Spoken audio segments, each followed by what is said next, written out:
absolute pleasure and thank you for having me, Steve, on this. We're going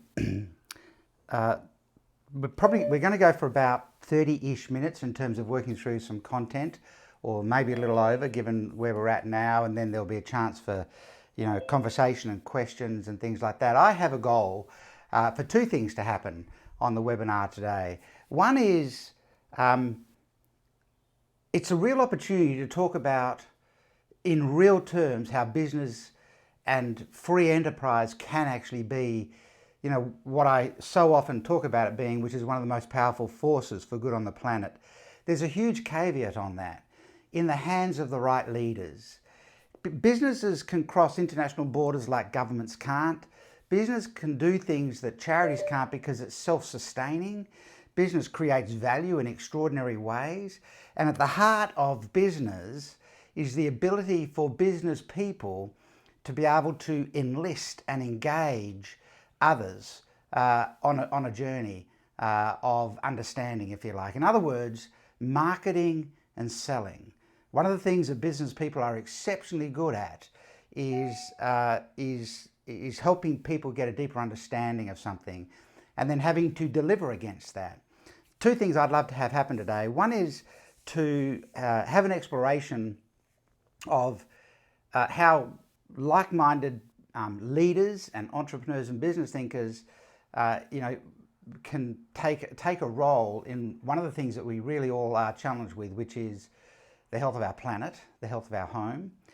The second thing I hope that a lot of you get out of today is some interesting different ideas in terms of how you might present information. Those of you that I've never worked with will see some models in action. It's a system for thinking and influence that we use to do deeper thinking about complex concepts, and then have these tools of influence that can bring people along on an idea. I'll share my screen in a minute when I start drawing the models. But, Steve and I were having this conversation about what would happen if you got 100 smart leaders and entrepreneurs and thinkers together and said, what if the greatest product on the planet was a healthy planet? And you asked all those business leaders to think about how would they make that happen? How would they drive that value? How would they facilitate that? How would they problem solve that? Because entrepreneurs are phenomenal problem solvers. And I had this thought in my head, imagine everybody's walking around and everyone's got a bubble around them, their own individual bubble. And some of the bubbles are pristine and clear and others are smoky. And what would the people in the clear bubbles be trying to say to the people in the smoky bubbles? But the people in the smoky bubbles are looking out from the inside. So all they can see is smokiness. And they look at all the clear bubbles and they're smoky because they're looking through their own smoke. What would the people in the clear bubbles be doing to try and get the people in the smoky bubbles to have a little bit of a cleanup? And that's a challenge, right? The problem is we're all in the one bubble. And so there's some interesting conversations to be had around this. I just want to position, just let me share a screen in, and then Steve, you can take the spotlight off and then we can see everybody. There we go. I'll move everybody over onto my main screen so I can see everyone. There's a concept though that I'd love to explore with you initially as a bit of a setup. If we think about being in 2023, this is where we're at right now. We're in the present moment. And we think about perhaps the greatest product on the planet, which is a pristine world that we're all living in, that we're coexisting in. This pristine place we call Earth, and we are coexisting with the nature of it. It is a cared for, pristine planet. Versus the alternative, which is an unhealthy and I guess pretty dirty planet. And the two pathways that we're on, there's a red line down to this. Whatever that time frame might be, however many years that might be, there's a time frame down to an unhealthy planet if we don't do the right things. And of course, there is a line up to a cared for, pristine bubble that we all live in if we do the right things. here's the challenge. Most people, and this is one of those business lessons as well, most people, when you're positioning an opportunity to them, are viewing this as if they're already in the future. They're already experiencing the nervousness and the uncertainty and the fears or the sense of opportunity of the future. And one of the things we have to help people to understand is that we're as close to that green line right now in this moment. And the challenge is, what do you have to do to get on the green line and stay there? So I could put aside all labeling, I could put aside all opinion, I could put aside all political posturing, I could put aside all agendas and simply ask one question to everybody. And that question is, what line do you think our planet is on right now? Like, forget the term climate change, forget all of those sorts of things. Just type into the chat for me, what line do you think we're on as a human species? And I'll just give people time to type that in. So a few of you type in, what line do you think we're on in terms of the bubble we're in?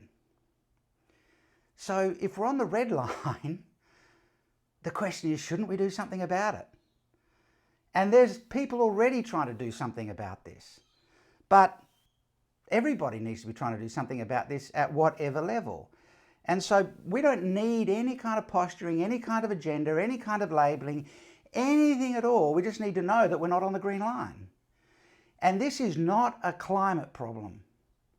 This is a human behaviour problem, because it's human behaviour that's caused the red line, in terms of the smokiness at least, inside the bubble. I mean, something seismic could happen and the bubbles break. We've got no control over that, but I think behaviour has caused the smokiness inside the bubble. And so what are we going to do about that? But there's this bigger picture. Those of you that are familiar with the futures model and know it well, know that we're talking about over time, where are we going to land? What are the expectations going to be? And here's what business owners and entrepreneurs do. Business owners and entrepreneurs teach their clients that we can get you onto the green line and keep you there. Leaders tend to think in a single generation, which is, what do I need to do? What could I get done for the duration of my generation, or for the duration of my time here? But the most important thing about the futures model is to know that every futures model is just the start of the next futures model. And so the job of every leader is to set up the green line for the next generation of leaders. What is the starting point I'm going to leave behind for the people that follow me? And so stewards create leaders. Stewardship is this timeline that is beyond my existence. Stewardship is concerned with the timeline that goes beyond my existence, meaning I will never see the benefits of my stewardship. And I've got to be okay with that. It's not going to serve my ego. Leadership might, stewardship probably won't. But stewardship is this simple concept of take what's been gifted to us and return it with increase. Like, if we've been gifted with a great business, how can we return that to the planet with increase? If we've been gifted with a level of wealth, how can we return that with increase? If we've been gifted with skills and abilities, how can we return that with increase in a way that adds value beyond my existence? That's the challenge of stewardship. And so there's this sense, if you like, around this whole idea, what line are we on? Are we on the red line or the green line? There is a lot of resistance. There are people who are resistors to the idea of there's a problem. They're probably inside a smoky bubble. Because if you're inside the smoky bubble looking out, there's no problem. But if you're in a clear bubble looking in, there's a big problem, right? And so the resistors are drifting in so many ways, and drift always heads downwards. Leaders and stewards make decisions and then take action. And the difference between red and green is the difference between drift and decision. So if we think about drift, it's this sense of, it's almost without care. Like if I avoid things, if I don't pay attention to things, then nothing's going to get me. But once we sort of get exposed to something, we become followers to it. Well, I'm going to follow this along and see where it lands. And both of these are below this, they're almost below an avoidance line through the middle. As we step into this next level up, we step into this role of leadership. And leaders want to take decisions. Leaders are in this space of, that it's the starting of this thing about, let's create change. Let's do something. But at the top of this pyramid is an entirely different level, which is stewardship. This idea of, yes, we need to make decisions, but we need to make decisions and create action that is multi-generational. And that's why stewardship is almost always without ego. But it lasts. It lasts for a long time. Stewardship is a new level of being. It isn't about posture, it isn't about agenda, it's just a new level of being, which is about then creating a new level of thinking, which then is about a new level of behaviour, or a new way of behaviour. And, this is not a climate problem, it's a behavioural problem. And how do we shift some of this stuff? And I'm entirely comfortable with people kind of disagreeing with me in the chat. And the reason I'm comfortable with that is because I don't have the time to look at the chat. But Steve might. And then he can raise some of those things with me if we want to tackle them. So stewardship is this new model for impact. Think about your business for a start, if you think of it through this lens of stewardship. A new model for impact, if you're building a multi-generational business where all you're doing is setting up the starting line for the futures model for the next group of leaders in your business, and their job is to set up the starting line, creating the starting point for the next futures model for the next generation of leaders. The future of business, the business contribution and success is a form of stewardship more than leadership. It is this way of being, and it's accepting what has been gifted and returning it with increase, returning it to the source of where it came from. And so if we think about this in pretty simple terms, impact being intergenerational or multi-generational versus just one generation. And then we think about the approach being a personal approach versus an amplified or collective approach. We tend to see some interesting areas emerging in terms of the model. So I'll just colour some of these in for a second and save myself some time. I need a different colour up there. And so what we tend to see down in this bottom left corner is a business owner. Personal approach and energy for a single generation result. What we see as we move through the top here, I'm going to apply a personal level of my resources, if you like, to intergenerational, and this is volunteerism. I want to apply an amplified approach, but I'm going to apply it in this immediate generation. We often see that in philanthropy. And it's interesting how diluted resources are, because people, and the reason it's a single term, a single gen, is because there's usually a foundation created in somebody's name which immediately makes it ego attached. And so there's this philanthropic approach. Stewardship is this focus on, we want to have this amplified approach at an intergenerational level where it actually doesn't matter where the success is attributed to. And so if we think about great stewards enlist and equip effective leaders. And when Steve came to me and said, what do you think would happen if we could get a bunch of, like 100 like-minded, really smart people, leaders, entrepreneurs, business owners, community leaders, take them to the Antarctic, and in Peter Hillary's language, you know, he's been there 47 times, Edmund Hillary's son, see it, experience it, and save it.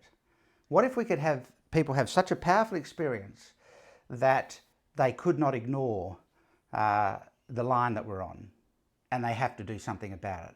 And what would those people come up with? And we started thinking about, well, it has to serve them first.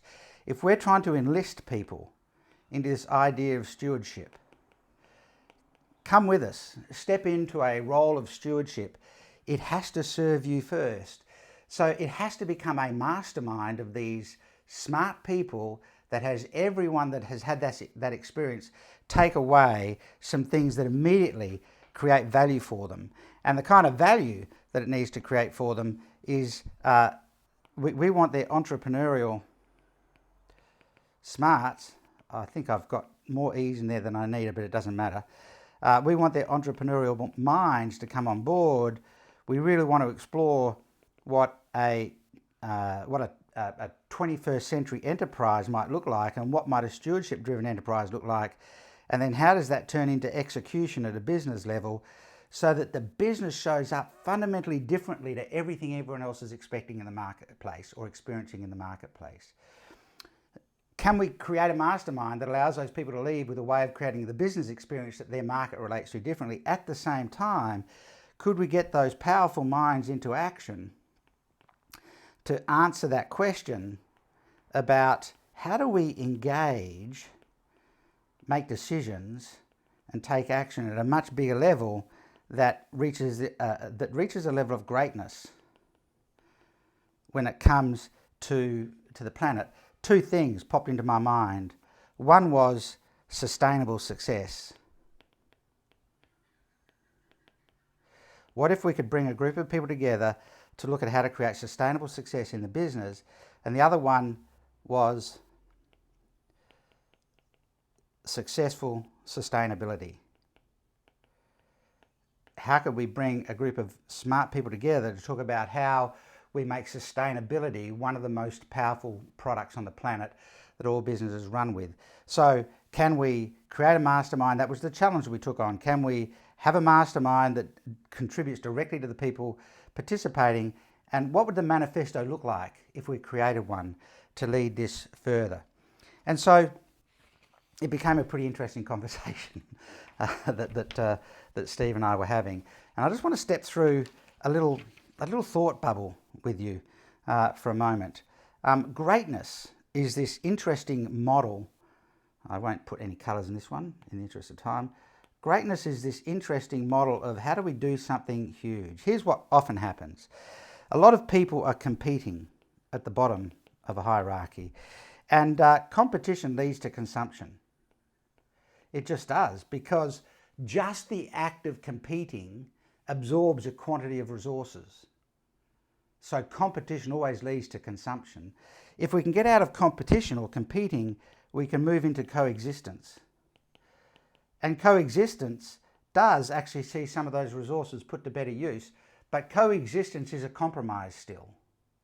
How do we move to the next level of collaboration? The problem with collaboration is that it's better use of resources, but it's trapped by the collaborative mind. And what I mean by that is collaboration generally lands on the lowest common denominator, meaning the position that the least adventurous person in the collaboration is willing to take. When you have a collaboration, because it's a collaboration, you end up playing in the safety zone of the least adventurous, which is a really interesting dynamic of the forces of collaboration.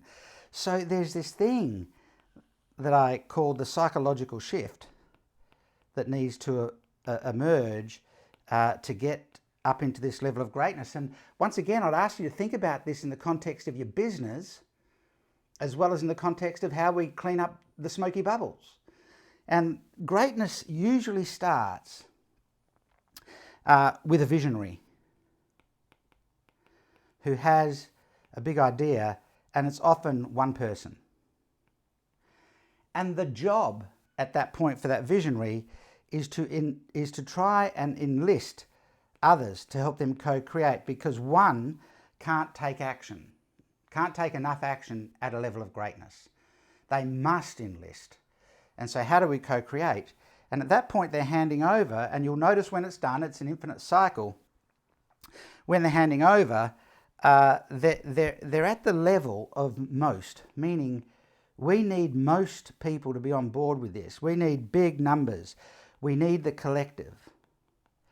And when we hand this over to the many or the most, they will come back with bigger ideas that they feed back into this in the form of contribution.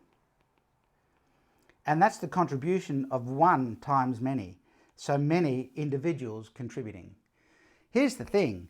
When you take a big idea, you allow many to co-create and come back in the collective, what people will do with it will always surprise you. And so long as the will is there and the intention is right, what we actually get is co-elevation. By the way, this is like a blueprint for how could you drive a company, right?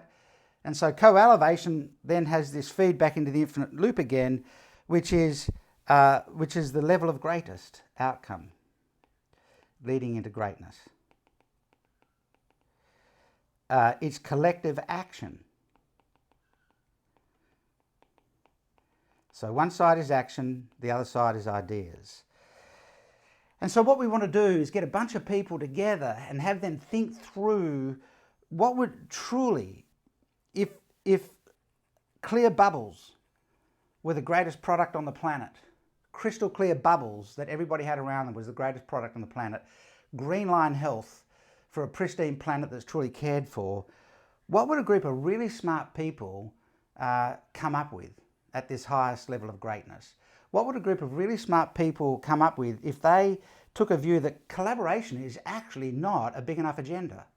Collaboration is always limited to the safety zone of the person who's the least adventurous, or the least willing, or the least out there, if you like.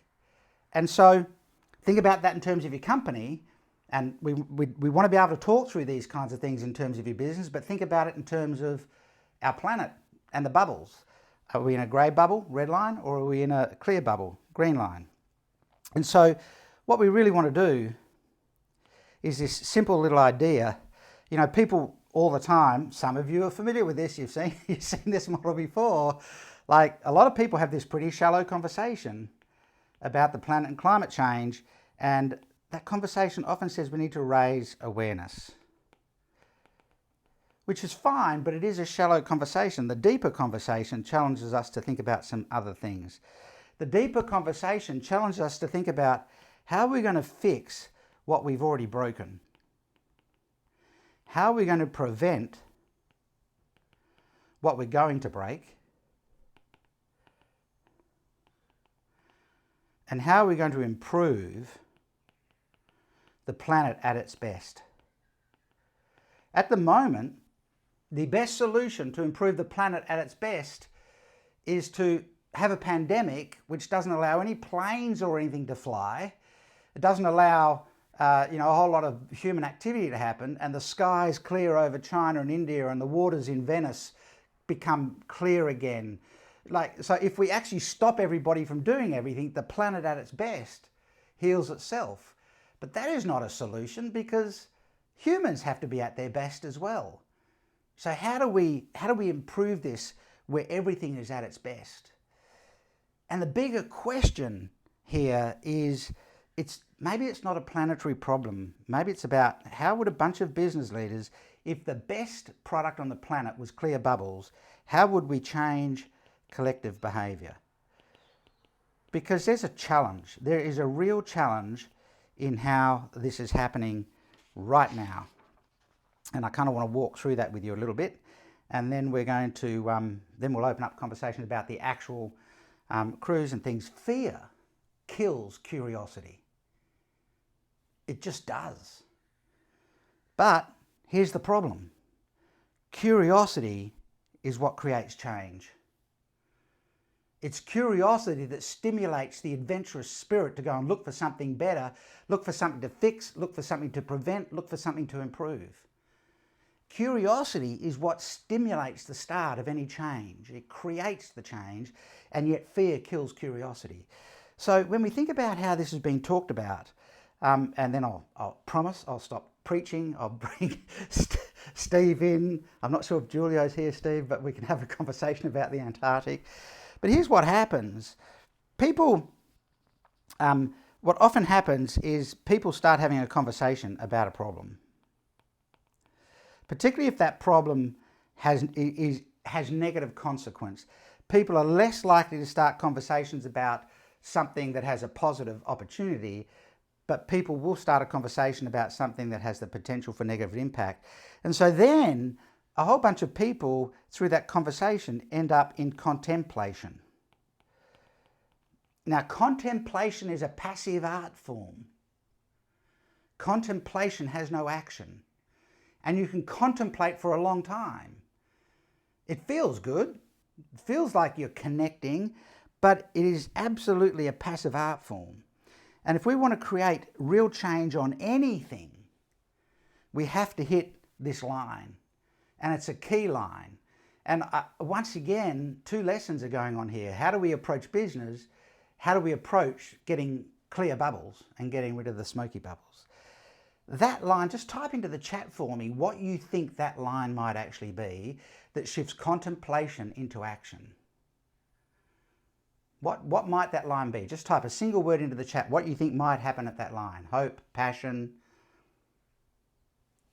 inspiration, all care, all of those things. Here's the thing, all of those things can occur all the way through to here. And it doesn't necessarily cause people to move. Self-interest would. Self-interest would get people to jump over the line. Here's what happens that makes self-interest such a powerful motivator, right? Is the experience of it. Apparently, only about 7% of the population in Australia, and I suspect the same is true in the US and England, are set up for retirement. You get like 40 years to prepare for this. So how could that be? It's because no one's had the experience yet of realizing, well, I've run out of time, right? People usually have to experience a health problem before they do something about it. You know, it's experience that turns inspiration, contemplation, passion into let's do something. And so you've got to create the experience for people to move. Experiential learning, right? And so what happens is people come out the other side of experience and they start to move into this collaboration. But collaboration, remember, is trapped by the safety zones of the least adventurous. And so you've got to be able to move people from collaboration into deep levels of contribution. So here's the role of leaders.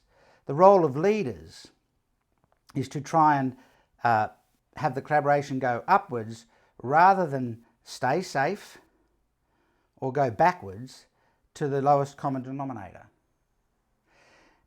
And what we tend to see on the other side of this, which is equally interesting, is a whole lot of spinning going on. We spin inside conversation and contemplation endlessly. The experience doesn't shock us out of the spin cycle to actually explore how we could do something together.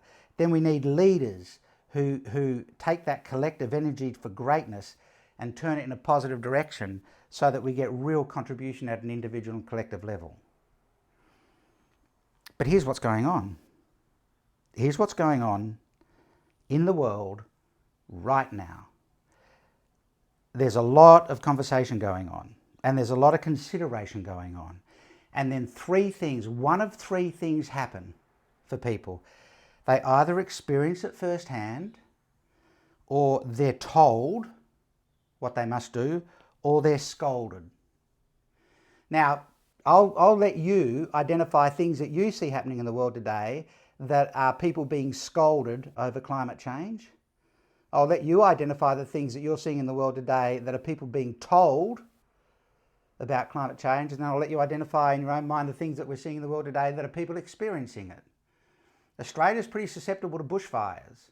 Got to assume something's happening because we're experiencing some stuff, right? So what happens on these alternatives? If you scold people, instead of collaboration, what you actually get is confrontation.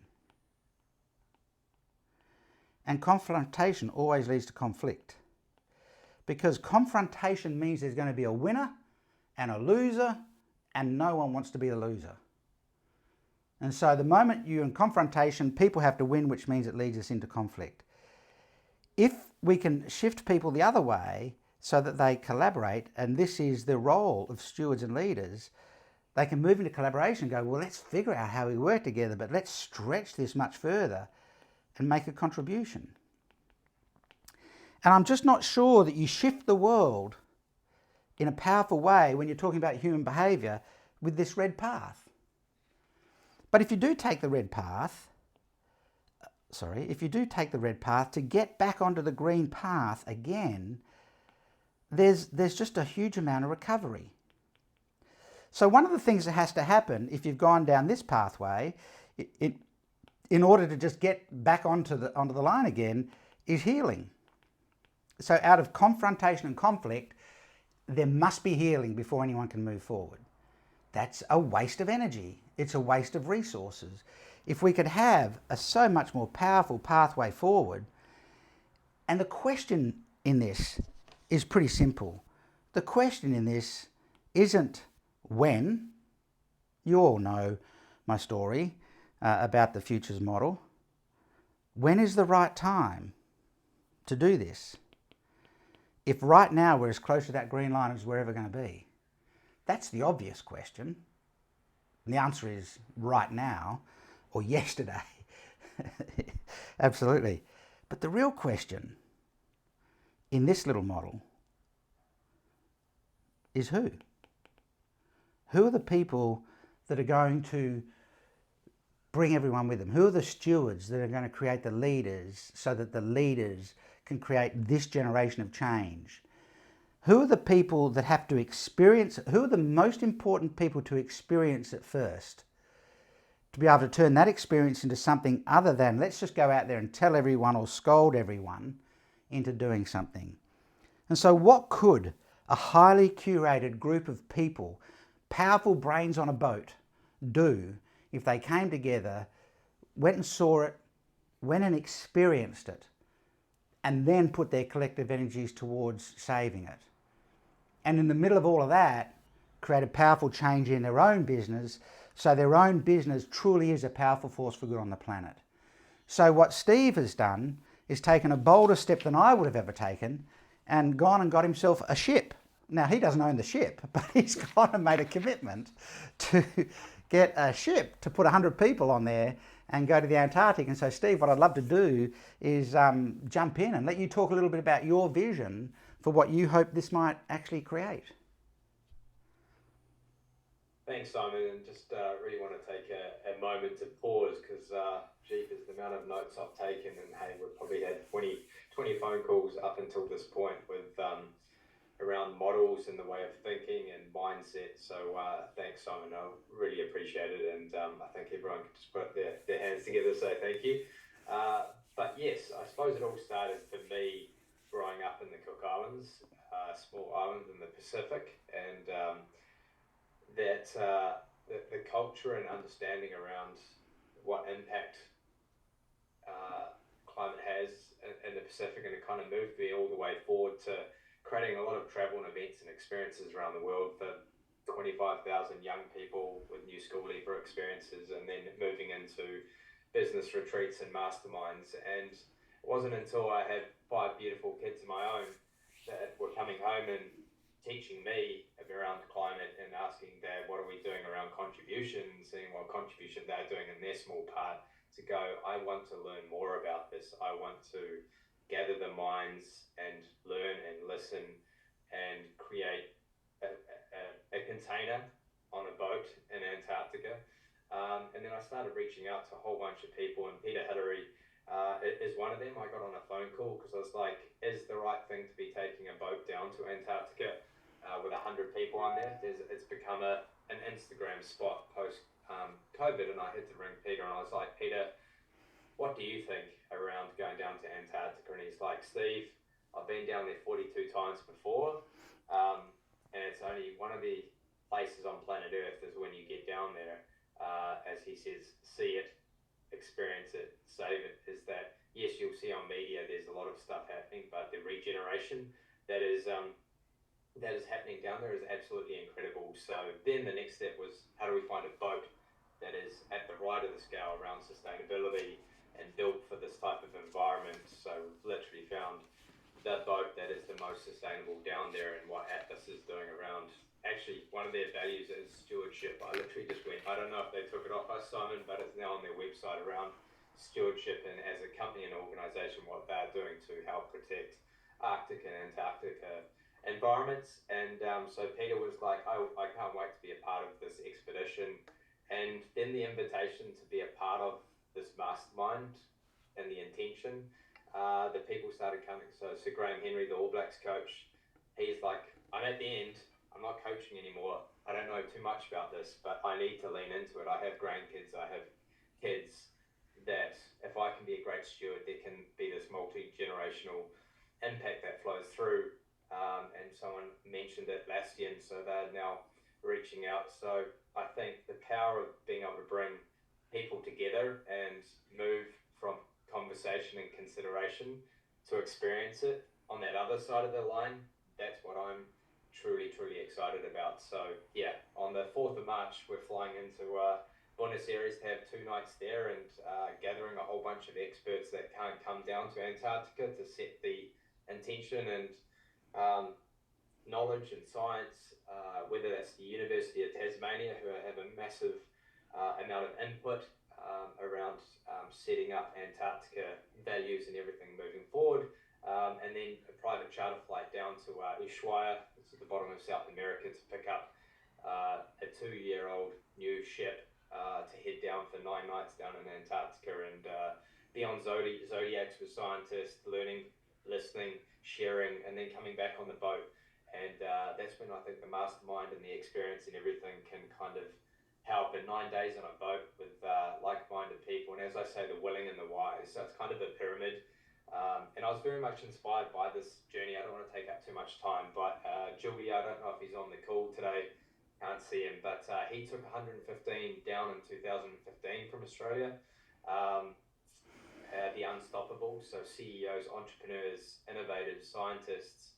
And what he said to me there, he obviously set the intention to take it down and have an experience. What happened off the back of it was truly transformational, whether it was a TED talk that was held in Perth with the CEO of Fisheries Australia to say, I went to Antarctica, I totally get it. By 2025, Fisheries Australia needs to be net zero.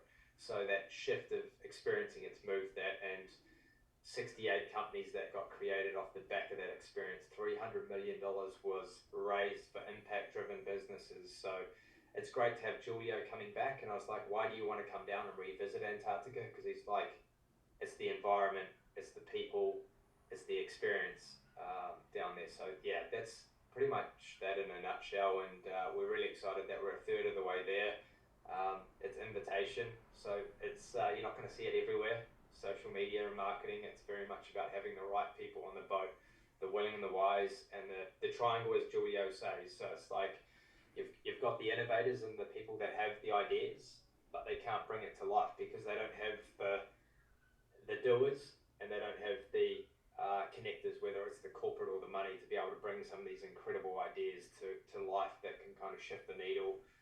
And yeah, to be able to come back and tell my 5 kids and leave this sort of legacy / stewardship that they can aspire and be up that. So it's a personal connection, but a global sort of intention of setting this stewardship, which will be a yearly mastermind that goes to hotspots. So we're already looking at the Arctic, working with Nepal, the Himalayan Trust.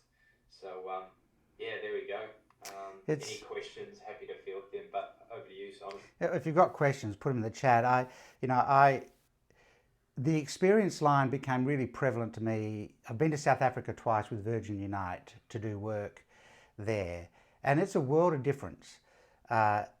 Hearing about and talking about poverty, and then actually going and experiencing it, and talking to a young woman who's going to the Maharishi Institute, which is a business school, business university in Johannesburg for people from poverty. So she lives in a house with 20 odd people in Soweto, where rats are running over her at night time without power, to be dressed in business clothes, to be in the university by 8 o'clock in the morning and staying there till 6 at night to come home.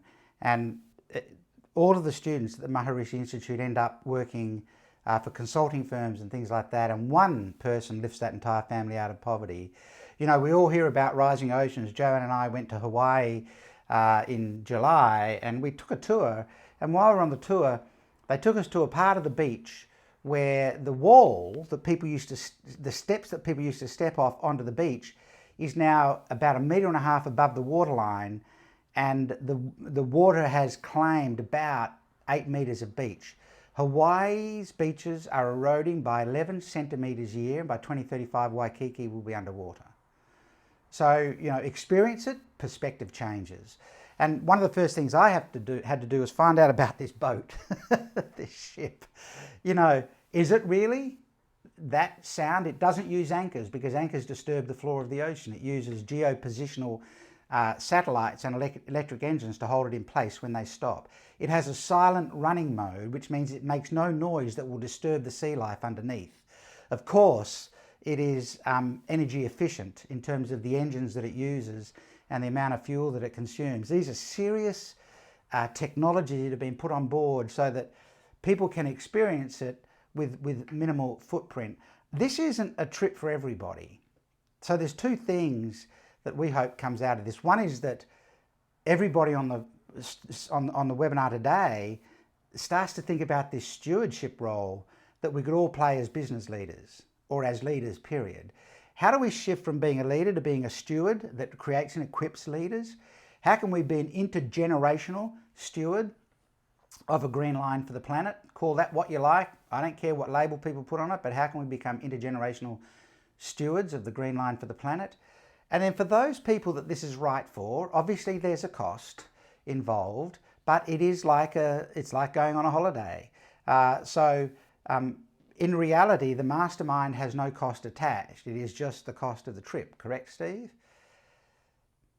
Yeah, correct. So the work on board and all of the sessions and my work and the facilitation and things like that is a part of being on board. Think about the network that you will form, the people that you'll meet and form a deeper relationship with, and how that might impact kind of everything that you're doing.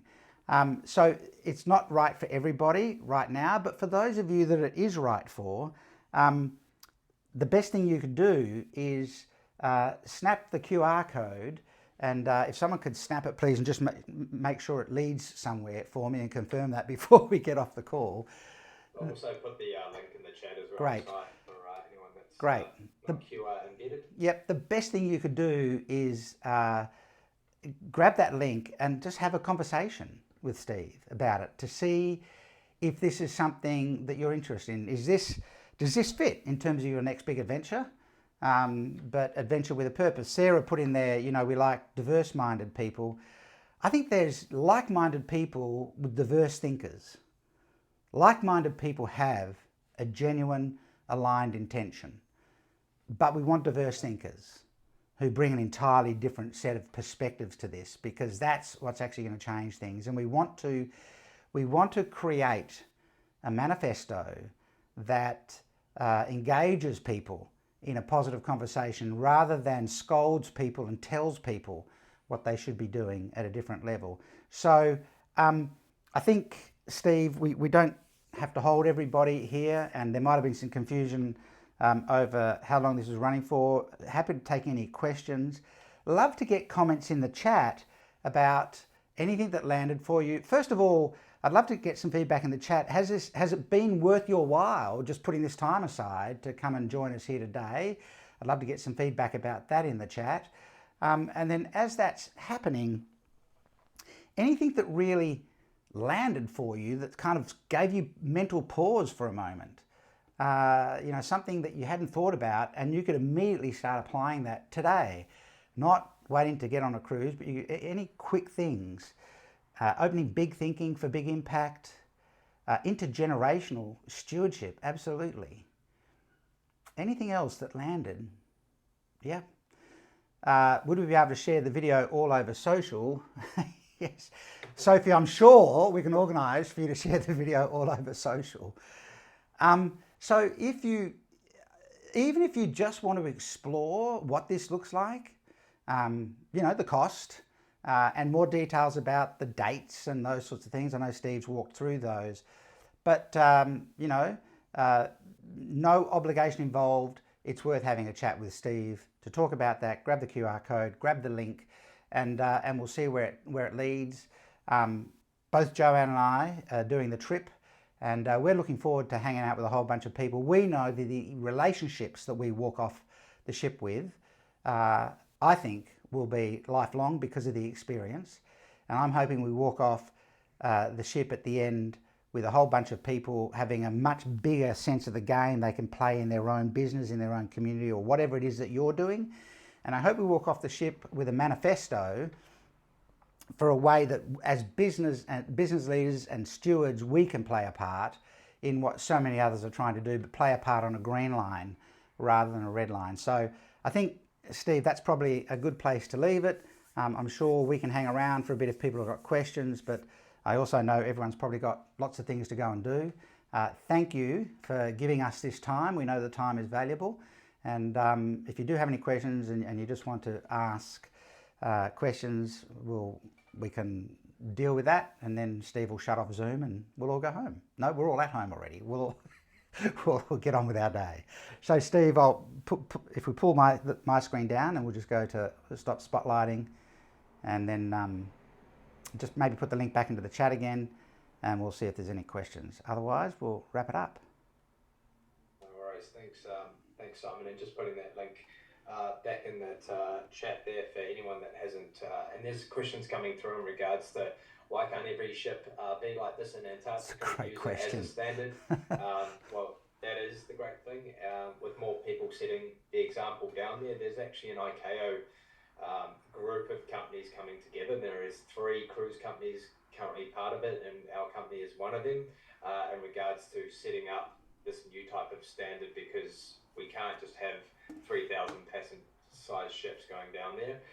So watch this space, and everyone on this boat is kind of part of that conversation, and the University of Tasmania, which are pretty much the university that are helping shape sort of an Antarctica manifesto. So that's that.